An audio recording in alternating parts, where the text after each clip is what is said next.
E a gente vai começar a edição de hoje falando que de hoje até sábado, o Piauí vai registrar um aumento progressivo na temperatura e deve voltar a atingir a casa dos 40 graus neste sábado. Mas antes disso, vai ter temperaturas entre 38 e 39 graus também. Então, a gente trouxe aqui no estúdio o climatologista Werton Costa para explicar para a gente o que nos espera quando a gente sair aqui desse ambiente com ar-condicionado. Muito bom dia, seja bem-vindo. Bom dia, Aline. Na verdade, nós estamos aí adentrando no coração do BR-Obró. Inclusive, dia 23 agora, nós estaremos entrando no ciclo de primavera. O equinócio de primavera significa o quê? Que nós teremos um sol literalmente para cada um. Ou seja, é quando os raios solares eles atingem a linha do Equador, ok? E eles vão se distribuir para o hemisfério norte e para o hemisfério sul, de forma igual. Isso faz com que a concentração de energia térmica sobre o estado do Piauí aumente, independente de qualquer fenômeno, de onda de calor, já é o nosso período mesmo de aquecimento. Em relação à onda de calor, isso já é um fenômeno à parte, que ela está atingindo o Brasil praticamente todo, né? Alterou bastante a condição de temperatura do sul e sudeste, que estava no inverno, né? Por causa do El Niño? Por causa do El Niño. Então vamos mostrar aqui no mapa para a gente entender um pouco essa condição climática. Olha o menino aí. Então, esse aqui é um mapa produzido pela Universidade do Maine, né, dos Estados Unidos, e ele mostra o comportamento da temperatura dos oceanos. Porque o que interessa para entender todo esse calor extra que nós estamos recebendo no mundo é que os oceanos estão muito aquecidos, Aline. Olha essa mancha aqui. Aqui é o El Niño, essa é a assinatura clássica. O que é que ele faz? Quando aquece muito aqui na costa do Pacífico, na América do Sul, todos os ventos que entram no Brasil, especificamente aqui, que é o Nordeste, são alterados. Isso aqui não entra o vento, não entra a umidade, consequentemente, muito calor no Nordeste. Ao passo que aqui, mesmo estando na estação do inverno, que eles estão terminando agora, ainda há calor. Olha o fluxo de calor aqui. Sim. E o resultado é que ondas de calor, fenômenos raros aqui no Brasil, estão se tornando frequentes. Essa é a segunda do ano, inclusive mais potente que a anterior. Porém, a gente tem que tranquilizar o piauiense que a nossa condição térmica será pouco alterada porque o coração da ilha de calor, aliás, da onda de calor, é aqui entre o Paraguai, a Bolívia, o Mato Grosso do Sul e o Mato Grosso. Essa será a área de maior concentração e as temperaturas devem oscilar. Devem, né? Não tem como. Mas a oscilação não é aquela tão propagada, né? Pelos portais, pela uma empresa que divulgou esse alerta, né? Porque tem um alerta público do INMET, mas uma empresa do Sul fez o alarde da possibilidade de nós chegarmos a patamares até superiores a 45 graus. Isso não vai acontecer aqui, embora a gente tenha que computar um dado importante. Temperatura elevada com baixa umidade é potencialmente perigoso. Pois é, você está falando dessa região aqui, ela fica mais próxima, essa região que está mais quente aqui, da região norte do Brasil. Exatamente. A região amazônica, que também tem sofrido demais. Muito, porque lá são altas as temperaturas entre 38 e 39 graus, e lá tem altíssima umidade relativa do ar, né? Então, isso pode provocar muitos prejuízos à saúde das pessoas. O que acontece nessa região? Só para a gente entender um pouco as diferenças das regiões. Todo excesso, ele é perigoso, né? Temperaturas elevadas com alta umidade pode provocar uma série de doenças. Também a temperatura elevada com baixa umidade. A gente tem que computar que o Brasil, a linha aqui é até muito sugestiva, né, no telão. O Brasil, ele tem realidades diferentes. A gente estava com um inverno com temperaturas entre 10, 6 graus. E aqui a gente estava com temperaturas entre 35, 36 na média, né? Então, muito quente no norte e nordeste, mais frio no sul e sudeste. Porém, essa condição ela sofreu uma alteração brusca por causa da onda de calor. E nem a Amazônia escapa. Ou seja, apesar de ser um ambiente muito mais úmido, quando a temperatura sobe exponencialmente, essa condição térmica pode ameaçar a saúde das pessoas, inclusive oferecer risco à vida das pessoas, né? Porque é muito importante salientar que da mesma forma que existe o padrão de frio, a hipotermia, existe a hipertermia. Que nos Estados Unidos, na Europa, é muito comum existir essa situação durante ondas de calor, né? A possibilidade de pessoas virem a óbito. É o corpo que não consegue se adaptar. Daqui a pouquinho, inclusive, a gente vai falar isso, né? A essas mudanças tão bruscas. E eu te chamei a atenção para essa região norte do Brasil, amazônica, porque a gente tem uma condição diferente. Nós temos já uma baixa umidade que também é de alerta. Essa Exatamente. baixa umidade vai baixar ainda mais nesses períodos? Sim, existe. O mais importante é a gente compreender que existe um comportamento da temperatura e um comportamento da umidade, um comportamento horário. O que é que a gente ressalta aqui? Vamos observar, por exemplo, a questão da temperatura. Qual é o pico da temperatura durante todo o dia no período do BR-Obró? Justamente às 15 horas. Então, não pode fazer nada de extremo, atividade física extenuante, ao ar livre, evitar, principalmente pessoas idosas, né, sair neste horário, porque é o horário em que a temperatura pode sim chegar a mais de 40 graus. Sensação térmica, então, nem se fala. Porém, o horário da umidade é 16 horas. Sim. 16 horas a umidade despenca e olha, o que é que está acontecendo no Piauí de modo geral e principalmente nos municípios mais ao sul, Correntes, Gilboés, Sim. Santa Filomena. A gente está com patamares de umidade inferiores a 30%. Aqui, por exemplo, na Grande Teresina, a gente crava 40%, 50%, pode chegar abaixo de 30%, mas lá a constante é chegar a 12%, 15, e isso não é legal. Isso provoca um estresse muito grande no corpo. O profissional da área médica com certeza vai destacar esse ponto. Tem um outro mapa que é muito interessante. Vamos mostrar o mapa das temperaturas, então, para a gente explicar. Olha como o planeta parece realmente estar em ebulição. Aqui a gente vai perceber de modo muito nítido a gravidade do problema. E como eu ressalto, isso aqui, independente da ilha de calor, isso já estava acontecendo no Piauí. Já na última semana, nós cravamos várias cidades piauienses, como Oeiras, Picos, Bom Jesus, cravando recorde. Eu vou explicar esse mapa. Todas essas áreas em cores quentes, vermelhas e esse esbranquiçado aqui representam picos de temperatura. Isso aqui é o mapa da temperatura máxima, é o mapa de ontem.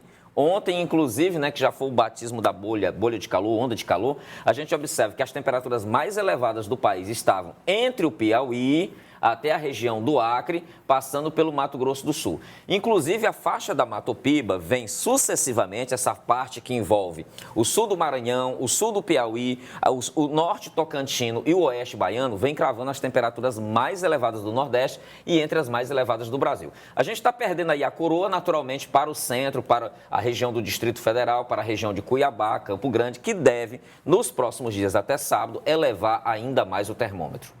E o que acontece, né? Na região sul, onde deveria estar sendo o inverno, está quente, está muito quente, né? Muito quente. Você imagine, você está saindo, vou colocar aqui numa temperatura que não é tão fria, mas é agradável e suportável. Uma temperatura de 18 graus, que é o sonho de consumo do teresinense. E, de repente, aquela temperatura de 18 graus, ela pula para 35 graus. Então, imagine como o corpo reage a isso. É o que tem acontecido no centro-sul do Brasil. Então, o que é a onda? A onda é uma corrente de ar muito quente que, como uma onda de mar, ela vai quebrando e vai deixando por onde passa a temperatura elevada. E vai se espalhando pelo interior do Brasil. Agora, voltando novamente para a nossa região, que é diferente geograficamente, por exemplo, de Brasília. A posição geográfica de Brasília, né, ela favorece mais a circulação de ventos e é o que a gente praticamente não tem aqui, ainda dificulta muito mais essa sobrevivência, né? Essa tentativa de sobreviver a esse período. Nós não temos a brisa, né? É muito difícil encontrar. E tem um detalhe muito importante nessa regra do clima, é que quanto mais interior for o município, maior a predisposição para o pico de calor, para a diferença entre a temperatura da noite e do dia. Então, esses municípios mais interioranos do Brasil, inclusive você citou Brasília, apesar da brisa que tem lá, as condições são mais adversas, eles sofrem mais. Aqui no Piauí, quanto mais distante da linha do litoral, as condições se tornam mais adversas. E Teresina é uma curiosa exceção, porque aqui é quente justamente porque nós temos os dois fluxos de rio, um comportamento pré-amazônico. Essa umidade produzida pelo Puti, pelo Parnaíba, o fato de ser uma cidade baixa, né, o fato de estar bem próximo da linha do Equador, então isso potencializa o calor na capital. E claro que a área construída, muito concreto, muito asfalto, cria um microclima muito especial que faz com que a nossa capital seja campeã do calor junto com Cuiabá, Palmas e Campo Grande. E fora algumas cidades lá do sul do estado também, Bom Jesus, Bom Jesus é a campeã. Sempre estão aí nesse pico, né? Vamos entender um pouquinho, professor, o que acontece com o nosso corpo, né, quando essas ondas de calor chegam, porque existem grupos que ficam ainda mais vulneráveis. Vamos falar com a Gorete Santos, que está ao vivo, para a gente entender um pouco dessas manifestações e como a gente pode se proteger. E que sinais que o corpo dá para que a gente fique mais atento a essas mudanças, para que esses impactos a gente consiga minorar, né, Gorete? Bom dia. Bom dia, Aline, para você, professor Werton, para todas as pessoas que nos assistem aqui no Notícia da Manhã. É porque é um risco, né, quando o aumento da temperatura também atinge o nosso corpo, principalmente se ela ultrapassar os 40 graus. É um risco iminente para a saúde, né, para a vida da pessoa. E aí, nessa época do ano, a gente sabe que essa condição ela se torna mais favorável para que isso aconteça. Então, é necessário uma série de cuidados, principalmente para quem faz atividade física. E quem vai trazer essas informações todas para a gente é o fisiologista Igor do Rego Monteiro, está aqui conosco para trazer esses detalhes, né? Primeiro, o que pode contribuir para esse aumento da temperatura enquanto se faz uma atividade física? E daí a gente evitar tudo isso. Bom dia. Bom dia. Pois é, da mesma forma que a temperatura ambiente ela aumenta, a temperatura do corpo naturalmente quando a gente faz exercício físico, ela também aumenta. Só que a gente tem no nosso corpo vários mecanismos de termorregulação. Um deles é a transpiração, é suar. Então, o principal fator, o principal critério que a gente tem que estar em controle é a nossa hidratação. Para quê? Para que a gente tenha uma quantidade suficiente de líquido para transpirar e não atrapalhar outros processos fisiológicos do nosso corpo. Porque a água é um fator muito importante para o funcionamento das nossas células, da nossa circulação e etc. Então, se a gente comprometer a nossa quantidade hídrica, a gente vai atrapalhar em vários processos. A roupa, o horário, o ambiente em que você faz essa atividade física também pode interferir? Sim, com certeza, com certeza. Principalmente quem faz atividade física ao ar livre. Porque além da questão da temperatura do ambiente, tem a questão do sol. Então, a incidência do sol na pele e no corpo vai fazer elevar mais ainda. Então, o ideal é que realmente se pratique atividade física bem cedo, antes de 7 horas ou após o pôr do sol. Evitar roupas apertadas também, professor. Que sinais podem alertar, né, quem está fazendo essa atividade física desse risco do aumento da temperatura, principalmente chegando aí aos 40 graus, temperatura corporal? Bom, na verdade, a pessoa que está desidratada, independente de estar fazendo atividade física ou não, ela sente aquela fadiga, aquele cansaço, às vezes dor de cabeça. Então, isso são sinais de que a gente está desidratado, de que o corpo da gente está desidratado.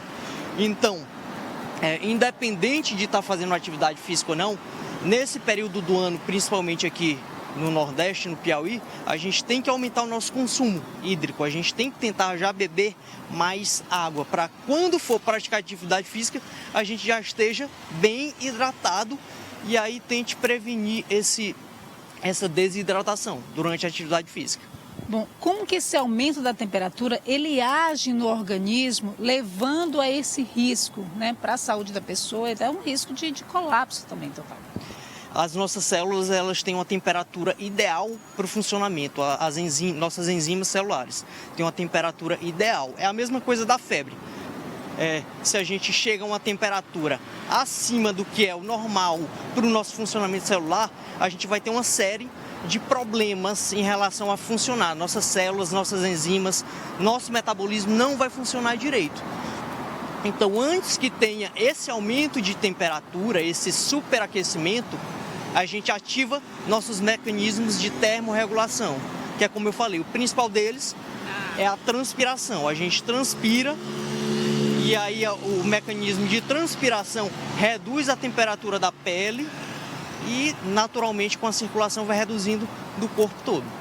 Quero agradecer, então, ao professor Igor do Rego Monteiro, trazendo essas informações importantes para a gente. Então, vale reforçar, né, Aline, procurar fazer atividade física, principalmente nesta época do ano, em períodos mais amenos. A gente está aqui, ó, às 7h20 da manhã, já está sentindo calorão, é porque o sol ainda está encoberto. Imagina isso mais tarde, né? Então, realmente tem que ter muito cuidado, abusar da hidratação, evitar essas roupas apertadas. E aí a gente traz para você agora também aqueles sinais que o professor Igor já falou, reforçando, se você sentir qualquer uma algum desses sinais que a gente vai trazer aqui, né, parar procurar se hidratar, né? Ele falou da tontura, né, da náusea, que é muito comum, às vezes até desmaio, confusão mental, às vezes as pessoas sentem também, próprias câimbras também, dores de cabeça, transpiração intensa e cansaço. Aline? É isso, tem algumas dicas também que eu já ouvi de especialistas, no caso de, por exemplo, estarem passando mal com com algum efeito do calor, colocar bolsas de gelo mesmo, bolsa de água bem gelada nas dobras, aqui nessas regiões do pescoço também, da nuca, da virilha, para ir ajeitando novamente, né, regulando essa temperatura, enfim. Obrigada, viu, Gorete, trazendo essas informações para a gente. Eu continuo aqui com o professor Ayrton, porque o que a gente está falando aqui são alertas que foram emitidos por órgãos importantes que fazem esse monitoramento, e aqui no Piauí também esse alerta foi emitido, né?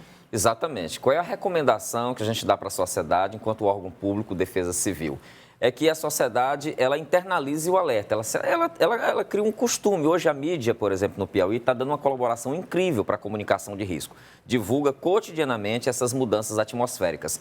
Qualquer cidadão pode acessar a página do INMET, a página do CPTEC, a página da SEMAR, as redes sociais de Defesa Civil e observar o seguinte: qual é o alerta do dia? Geralmente, Aline, o alerta ele é publicado às 9 horas da manhã. Esse alerta tem um ciclo de 24 horas. Começa às 9 horas de um dia, termina no outro. E ali o cidadão vai saber qual é o meu alerta da minha região, do meu município. É de baixa umidade?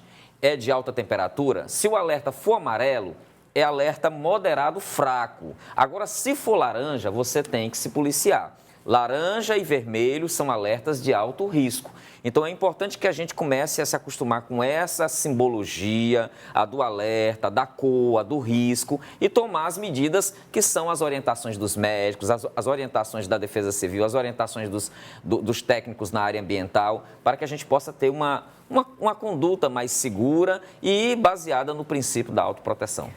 O Ayrton Costa é diretor de Prevenção e Mitigação também lá da SEMAR, né, da Secretaria do Meio Ambiente. Eu queria muito lhe agradecer trazendo essas explicações aqui para a gente. Com certeza a gente vai se falar ainda muitas vezes, porque essas mudanças climáticas que já ocorreram, que a gente já vive, ainda precisam ser muito bem espalhadas, entendidas e com mais ações do poder público. Você vai trazer isso para a gente, com certeza. Muito obrigada. Espero que eu retorne sempre trazendo novidades, coisas boas, né? Essa fase ruim vai passar, gente. Tá certo, Muito abraço. Obrigada.